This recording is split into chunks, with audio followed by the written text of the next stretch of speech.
All right, all right, all right. Hour number 2, ready to go. How you feeling, my man? You feeling good? Ready to go home. I'm good.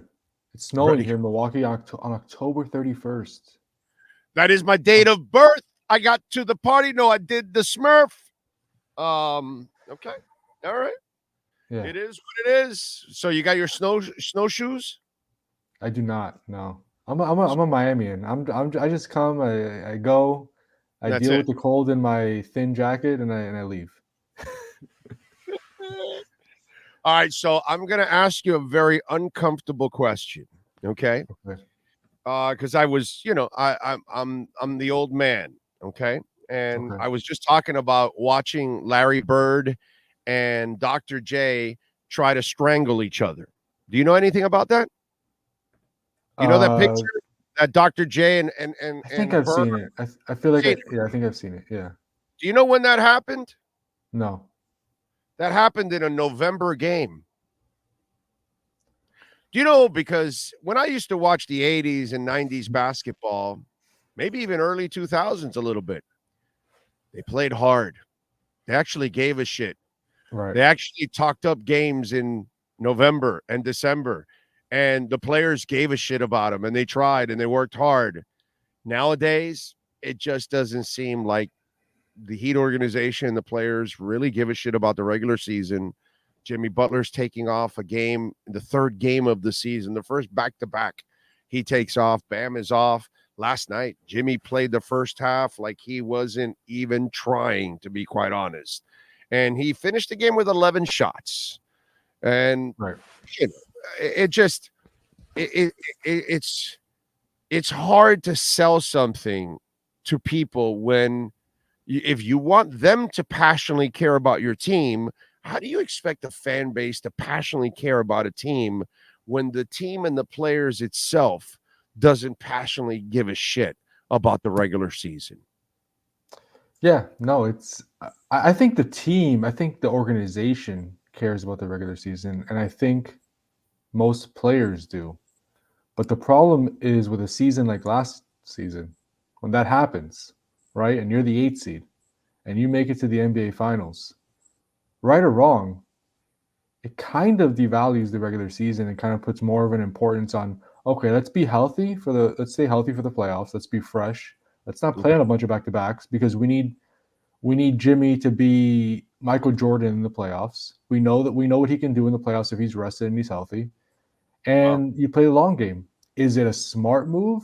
You could argue that last season was an outlier.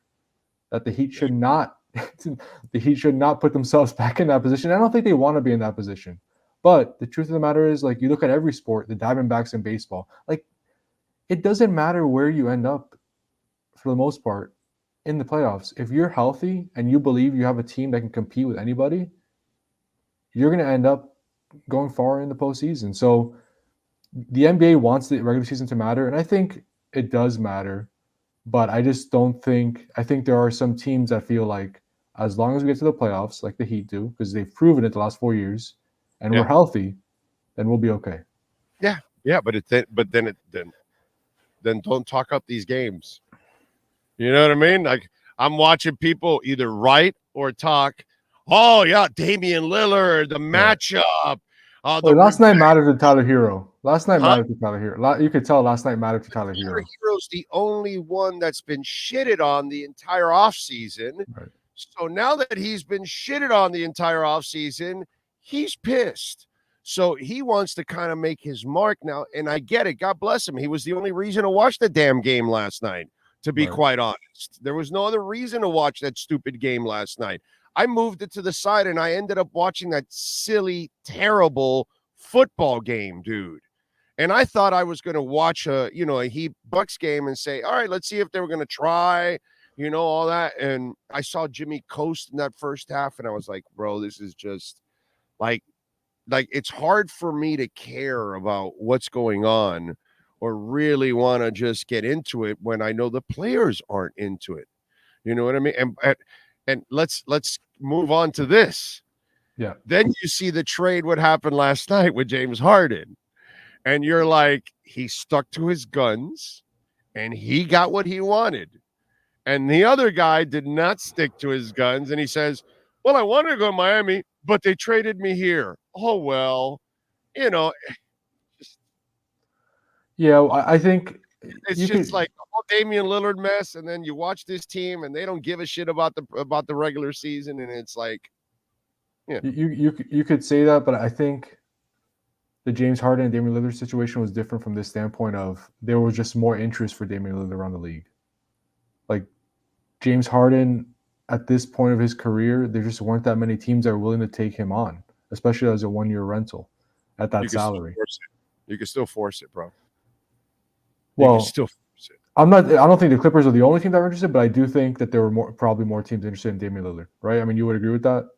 For sure. Well, a couple more, because at that salary, I was looking it up, the 25 highest paid players, and Damian Lillard is number 2 in the NBA. Yeah. Number his 1 contract is huge. is Jaylen Brown at 60.8, but Jaylen's only number 1 over him because they're both at 60.8. But Jaylen Brown has $304 million guaranteed left, whereas Damian Lillard's closer to 200, so it's a little less, and that's why Brown has a slight edge. But really, they're both tied for the same salary this year at number 1 and number 2 at $60.8 million. Yeah. Not a lot of teams can take that salary on. Sure, so definitely there might have been another team or two, tops 3 teams, right, that were going to take Damian Lillard and give up everything that they needed to give up. You know what I'm saying? But again, it's just he could have been dude. He's not a first class dick. Right. He doesn't know how to. Right. And so that's what it takes to have the decision and not tell Cleveland, and then tell Cleveland, well, hey, you want something out of it? Trade me to him. If not, I'm leaving anyways. Yeah. That's what you have to do. These are the things you have to do. And he wasn't willing to do stuff like that. Yeah. At the end of the day, I think he just wanted to go to a really good team. And if it took going to Milwaukee instead of Miami, and evidently he was willing to do that just to get out of Portland and get on a team that can win a championship. And yeah, well, I'm sure it was tough for Heat fans last night to see that little video clip before the game of Jimmy and Damian Lillard sharing each other a hug and sharing that quick moment before the game, and what could have been, right? But reality is he's not on this roster, and you move forward with the core of Bam, Jimmy, and Tyler for the 4th straight year. Do you pull anybody from the Heat aside and tell them, this is not a good look that players are constantly taking it off, and it's hard to sell to people that, hey, let's get up for this game when how do we even know who's playing? Why should we? I think most of the guys are actually hurt. Like Bam tried to play yesterday. Bam tried to go through shoot around. He couldn't do it. He tried to warm up for the game. He was out there on the court. His mobility, you could tell, was just not there. No, I'm saying, and I'm saying, I want you to. I'm not picking on Bam. I know if Bam is out, he's injured. Yeah, he doesn't like missing games. Yeah. What did I pick on? I saw Butler's effort. He was not.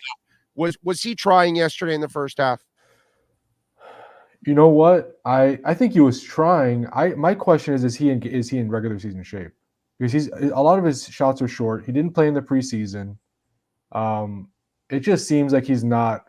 He's still ramping up. I really think that. It feels to me like he's just not ramped. He's not ramped up for the regular season. Now you could say no. He's not amped up for the regular season. Not ramped. Look, we all know what Jimmy Butler says. You're adding an R to something that doesn't need the R. We all know what Jimmy Butler says. His regular season doesn't start till after the All-Star break. So we have 3.5 months until then. So have you pulled a Heat person aside for that? I just wonder, you don't have to tell me who it is, but have you pulled them aside and you tell them, this is a bad look for you guys because, this doesn't make any sense. How do we write it up and talk it up and try to help, promote it when you aren't doing your part at times? Yeah, so I've spoken to a few people about it, and they say, look, they understand it looks bad optically. There's no way around that. It's the 3rd game of the season. He didn't play in the preseason for him to rest, but they feel very they feel very strongly about sticking to a certain plan they have with Jimmy Butler. Last season, he missed half this back. He didn't play. He played in both games of back-to-back half the time. I think it was 7 of the 14. He played in both games of back-to-back. So this is nothing new. It just happened in the third game of the regular season, which doesn't make it look good. But he's gonna miss games on back-to-backs. That's just the way it is. We know Jimmy isn't playing more than 65 games in a season. So this was the first one. Yes, it looks bad, and I think they know. I know they know that. But they have a plan. It's worked in prior years, and we'll see if it works again. They have a plan. Or is it's the only plan they can go by? They don't have an option. They have to sell you that this is their plan, but it's really not their plan. We have to do what Jimmy wants to do because we know unhappy Jimmy is probably not going to be a good thing for any of us, unfortunately. So is this a plan that is forced mostly? That I can't answer. I don't know. But your point of an unhappy Jimmy is not good for anybody is a good point, right? We've seen Jimmy in prior teams when he's not happy, what happens. So I think the team, I know the team has a part in creating this regular season quote unquote plan. How much of it is Jimmy? How much of it is the training staff? That I can't answer. Bro, this only happened since Jimmy got here. This Yeah. has never happened before. I mean, Okay. Dwayne Wade played like he played November like he played May. Okay. Right. It didn't matter. Tim Hardaway played November like he played May. You know what I'm saying? Yeah, but the science has changed a lot. We know a lot more than we did back then. When Dwayne, once his knee went, right. Then he had to kind of change the way he had to pace himself and all that. But before that, it was, fall down 7 times, get up 8. Yeah. Okay.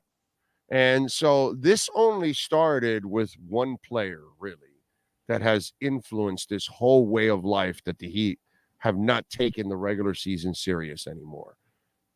I got to be honest, because it ain't the way Spo has coached. Yeah, it's definitely different. And Jimmy's a different guy. And again, the thing is, he's proven that it's worked for him in prior seasons. So right now, it's just hard to argue against it because he could say, look, we did this last year, and look where I got you. We did this 3 years ago, look where I got you. 4 years. If he's there in the playoffs, you know what you have. And at the bottom line, unfortunately for fans, because the regular season is long, there's 82 games. We all want them to be interesting, but this is what it is right now. Yep. Uninteresting basketball, covered by Anthony Chiang and the Miami Herald. Read my stuff. Follow him on Twitter at Anthony_Chiang. What do you got going on in the Miami Herald about the uninterested Miami Heat? Well, we have a story up this morning on the Heat culture uniforms that were just released a few hours ago. Some interesting quotes in there from Michael McCullough, who's the head of the marketing wing with the Heat, about he's a good guy. Kind of discussing, because there is an outside perception of these jerseys with culture on the chest is a little bit arrogant, right? Like other teams could see that as like, what makes your culture better than ours? So he had some good comments on there, kind of on the pushback he faced. Yeah. Yes, it is. Yes, right. The Heat culture. Yes, Michael McCullough. Yes, Pat Riley. Yes, Eric Spoelstra. Yes, Mickey Harrison. Yes, your culture is better than 95% of the professional teams in all of pro sports. Yes, and it's way better than everybody's in town. So yes, although your regular season culture lately sucks, but what are you going to do? So take a look at that. The pictures of the new jerseys, the background of them, inside, and kind of the pushback the Heat team got for creating these unique jerseys that have culture on the chest. And then later today, sometime while I'm traveling and have a chance, I'm gonna look ahead at the homestand. Eric Spoelstra called it a very important week for them. I know it's really early; it's only 4 games in, but if they lose 2 or 3 at home now, and then they go on the road again for I think it's a 4-game trip they have coming up. You don't want this. It's early, but you don't want this to kind of go off the rails here. So Nah, it's the dude. It's not a problem. 8 seed, 9 seed, we're all good. Well, That's all good. let's Yeah, get to the play-in. Let's get to the play-in. yeah. Let's just get to the playing game. Hang on for dear life, and we'll be in the finals once again before you know it. So that's it. It's all done. Follow him on Twitter and Anthony_Chiang. Anthony, as always, I appreciate you, my brother. We'll catch up on Friday, my friend. Thanks, Big O. Have a good day. You got it. There you go. Anthony Frozen Chiang out there in Milwaukee. And of course, Baptist Health Orthopedic Care is led by renowned Chief Medical Executive John Uribe. He combines its resources of experienced physicians and leading-edge treatments and technology to provide advanced orthopedic, foot, ankle, trauma, joint replacement, spine, hand, and sports medicine care. Visit baptisthealth.net/ortho for more information.